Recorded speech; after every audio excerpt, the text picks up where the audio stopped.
पास आता हूँ, फिर हेमंत जी के पास आता हूँ मैं। अनिल जी, आपने बात सुनी सईद साहब की भी और आलोक जी की भी।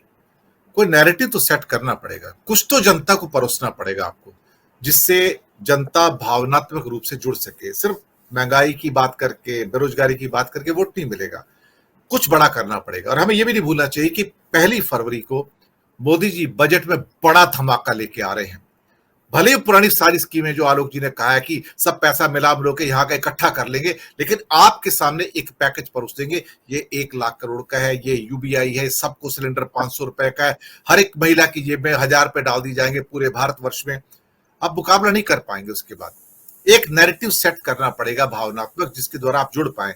जातिगत जनगणना अगर इतना ही बड़ा मुद्दा होती तो मध्य प्रदेश में, छत्तीसगढ़ में, राजस्थान में सफल हो सकता था। लेकिन इनके आगे मोदी जी ने अपना एक वर्गीकरण पैदा कर लिया। महिला, युवा, गरीब, किसान, उन्होंने अपनी क्लास बना ली है बताने के लिए, और वो उसके अंदर कामयाब होते प्रतीत हो रहे हैं। तो कहीं ना कहीं इनको मिलकर एक अच्छी चीज परोस देंगे तो बात बन सकती है, बन जाएगी, मुझे विश्वास है। अनिल सिन्हा जी।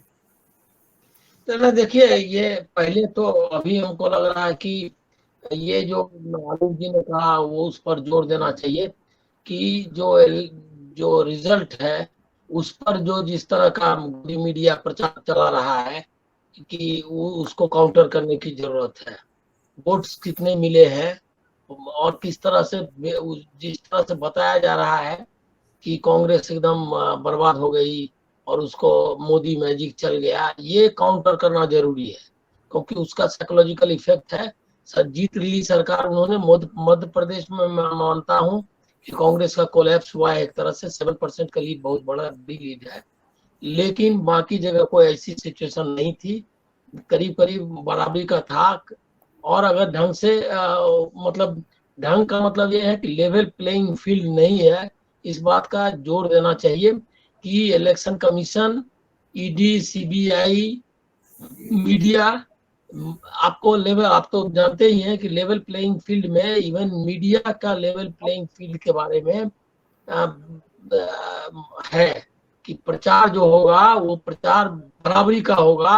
ऐसा दूरदर्शन को आदेश दिया गया था और फोटो निकाल दिए गए थे रूलिंग पार्टीज के एक जमाने में। चुनाव आयोग ने और कि बराबर आपको मौका देना है सरकारी मीडिया में, उसमें सरकारी चैनल पर और पेड न्यूज पर कार्रवाई होती थी। आप एक तरफा समाचार नहीं चला सकते। आज पूरा का पूरा मीडिया एक ही चेहरा दिखा रहा है और पूरा का पूरा पैसा, अभी तो रिपोर्ट इंडियन एक्सप्रेस में आई कि कितना पैसा मिला है, जो इलेक्टोरल चंदा है वो किसके पास जा रहा है, उसका 80% से ज्यादा चंदा जा रहा है बीजेपी के पास। तो पैसे का अनइवन सिचुएशन, चुनाव आयोग उनके पूरी तरह पक्ष में, इनको नोटिस देता है राहुल गांधी और इनको, और उसको हिम्मत नहीं होती है कि साफ कॉमनल भाषण कर रहा है गृह मंत्री देश का, और उसको वो दे नहीं पाते। कैबिनेट कभी आपने सुना है कि पूरा कैबिनेट चुनाव लड़ रहा हो? तो कई तो चुनाव लड़ रहे थे, चुनाव ये करके बिना रिजिग्नेशन दिए हुए, और चुनाव आयोग ने ये देखा कि कितना इस्तेमाल कर रहे हैं वो सरकारी मशीन ये का, एक्सचेकर का। प्रधानमंत्री को इम्यूनिटी है लेकिन बाकी लोगों को नहीं है। बाकी लोगों पर जो खर्च है उनका सिक्योरिटी या बाकी खर्च, उसको कैलकुलेट करना है, उसका ये चुनाव आयोग का मैंडेट है। तो एक अनइवन मैच था जिसको कि कांग्रेस ने बहुत बहादुरी से लड़ा है, और उसमें उसने उसको हार मतलब सरकार नहीं बना पाया। हार मतलब ऐसा भी नहीं हुआ कि 15% का डिफरेंस हो गया, कहीं आप है ही नहीं। एक तो ये नैरेटिव को चैलेंज करना गोदी मीडिया का, उसको बहुत जरूरी है कि रियलिटी में क्या हुआ है। और 5 राज्यों में जो वोटिंग बता रहे हैं, 5 राज्यों का अगर जोड़ कर देखेंगे तो बीजेपी से कितना ज्यादा वोट लाया है कांग्रेस ने, रियल जो वोट लाए हैं 4 राज्यों, 5 का जोड़ना चाहिए। भाषण करते हो सब जगह हिंदुस्तान एक है, भारत एक है, और जब चुनाव का विश्लेषण होने लगता है हिंदी पट्टी,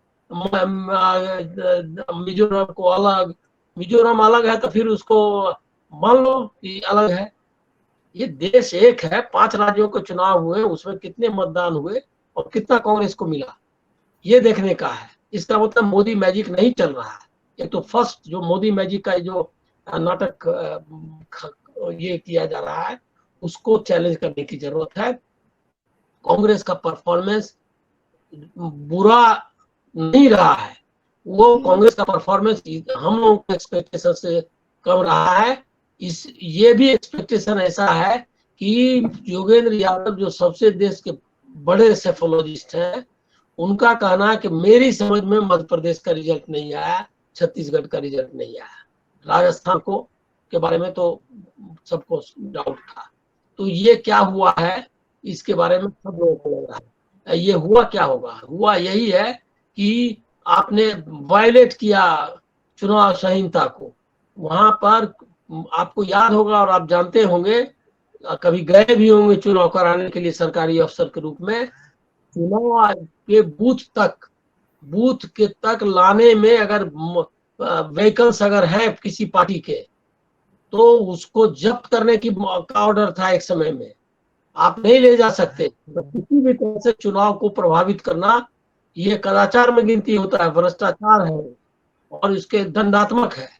लेकिन बीजेपी ने उसका रिसोर्ट किया, सब जगह कांग्रेस के लोग नहीं जा पाए और उन्होंने किया। कांग्रेस का फेलियर ये है कि कांग्रेस एक ऐसे संगठन से लड़ रही है, आरएसएस से, जिसका कि हर मतलब कहा पन्ना प्रमुख, कौन नहीं पन्ना प्रमुख, ये सब आरएसएस का कैडर है और पैसे खर्च किए हैं। आपको जानकारी नहीं है तो हम बता देते हैं।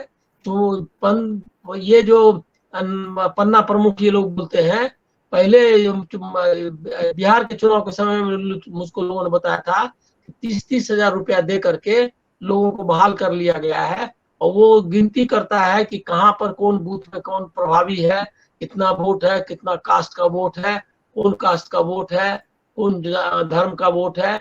ये सारा काम पैसे दे करके ह्यूज मनी खर्च हुआ है। शराब वगैरह तो बांटे ही गए। तो ये मोदी मैजिक है। ईडी आपने कभी सुना था कि ईडी मुख्यमंत्री के चुनाव लड़ रहा है और उसका ईडी उस समय बयान दे रहा है और वहां पर जाकर के छापे मार रहा है। इसी तरह से डोटासरा के यहाँ चुनाव चालू है और उसके यहाँ चल रहा है और लाइव टेलीविजन टेलीकास्ट हो रहा है। कभी ये सब सुना था क्या? ये आपको तो पता होगा कि चुनाव आयोग ने जब चुनाव डिक्लेयर कर दिया, उसके बाद वहां का एडमिनिस्ट्रेटिव वर्क, चाहे सेंट्रल गवर्नमेंट का भी अगर ऑफिसर वहां जा रहा है तो चुनाव आयोग की रिस्पॉन्सिबिलिटी कौन किस लिए जा रहा है, कौन काम कर रहा है, वो सब उसको रिपोर्ट करना चाहिए। ये चुनाव आयोग का मैंडेट है कि पूरा का पूरा एडमिनिस्ट्रेटिव कंट्रोल, ब्यूरोक्रेटिक कंट्रोल चुनाव आयोग के पास है। तो ये सिचुएशन में उन्होंने करीब करीब जो आप कहेंगे कि डेमोक्रेसी को हाईजैक कर लिया है। अब इंडिया गठबंधन के बारे में जो आपने कहा है, मैं 2 लाइन मैं लूंगा। आलोक जी ने कहा, मैं उससे सहमत हूँ, लेकिन कांग्रेस विदिन कांग्रेस जो है, ये कमलनाथ या गहलोत, इसको भी समझना चाहिए। ये सब क्रॉस पर्पसेस पर काम करते हैं। इन्होंने राहुल गांधी की नैरेटिव को नहीं एक्सेप्ट किया है और वो धीरेन्द्र शास्त्री के पीछे घूम रहा था कमलनाथ, और गहलोत जो है सचिन पायलट को साथ लेकर के करना चाहिए था तो भी मिक्स्ड मैसेज दे रहे थे। तो ये सब उन्होंने नहीं माना और सारे कैंडिडेट जो हारने वाले थे सबको टिकट दिलवाया। उन्होंने उसकी राहुल गांधी की समझिए कि ये थी कि उन्होंने तय कर लिया था कि जो फेडरल पार्टी का स्ट्रक्चर है, प्रोविंस को हम ताकत देंगे और वो लीडर्स जो है जिनको सेलेक्ट किया गया उनको इजाजत दे देंगे। लेकिन तो भी उन्होंने कोशिश की थी कि जो सिलेक्शन जो कैंडिडेट का है उसको इस तरह से गलत न करे और मध्य प्रदेश में भी कमलनाथ बात माने, लेकिन नहीं माना ये लोग। तो उसका नतीजा हुआ, इससे कोई अंतर नहीं आने वाला है 2024 में। 2024 में जो सीटें उनके पास है वो कम ही होने वाली है। एक सीट तो उनके पास मध्य प्रदेश में है, राजस्थान में 0 सीट है, तो वहां क्या 0 से क्या होगा, तो बढ़ने भी वाला है। तो इसीलिए 2024 के लिए कुछ ये कोई सेमीफाइनल एकदम बहुत अच्छा रहा है। सेमीफाइनल से एक फायदा ये हो गया कि आपको पता चल गया कि आप इतना इजीली इनसे नहीं लड़ सकते। अब उनको बूथ वगैरह का भी चिंता करनी पड़ेगी, चुनाव सेना बनानी चाहिए चुनाव स्वयंसेवक संघ बनाना चाहिए विपक्षी पार्टी या कांग्रेस को, तभी आप उनसे फाइट कर सकते हैं।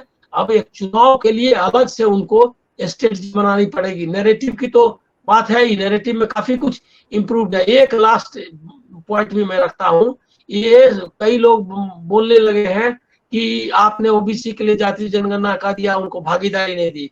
गलत है। सिर्फ 6 सीट कम दिया ओबीसी को मध्य प्रदेश में, और उस 6 सीट में मुसलमान को और आदिवासी और दलित को ज्यादा सीटें दी गई।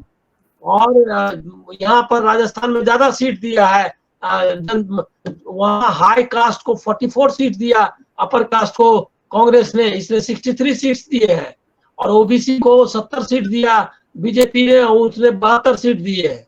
इस तरह से, और छत्तीसगढ़ में भी ऐसा ही है। तो वो सीटें वगैरह सब ढंग से किया, एक मुसलमान को नहीं दिया। आप देख लीजिए कि कंट्री क्या है, इस पर बात बताना चाहिए। इस बात को हम लोगों को रोकना नहीं चाहिए, बताना चाहिए कि एक मुसलमान को सीट नहीं दे। क्या करने जा रहे हैं आप भाई? एक बड़े अल्पसंख्यक वर्ग को आप बोल रहे हैं क्या कि आपकी कोई भागीदारी नहीं चाहिए पॉलिटिक ये में, गवर्नेंस में। ये कितना बड़ा मतलब ये है, समझ लीजिए कि एक अत्याचार है। और इसको क्या आप सोच रहे हैं कि मामूली चीज है? कांग्रेस ने अपना दिया, मुसलमानों को सीटें दी, उनको चुनाव लड़वाया, तो अपने लाइन पर है। और ये जो सपा और इन लोगों का है, ये इसमें ज्यादा गुण नहीं है, लेकिन कांग्रेस की रिस्पॉन्सिबिलिटी थी कि इंडिया गठबंधन के नैरेटिव को आगे ले जाना, जिसमें वो फेल हुई, चाहे कमलनाथ की वजह से हो, चाहे किसी की। जी।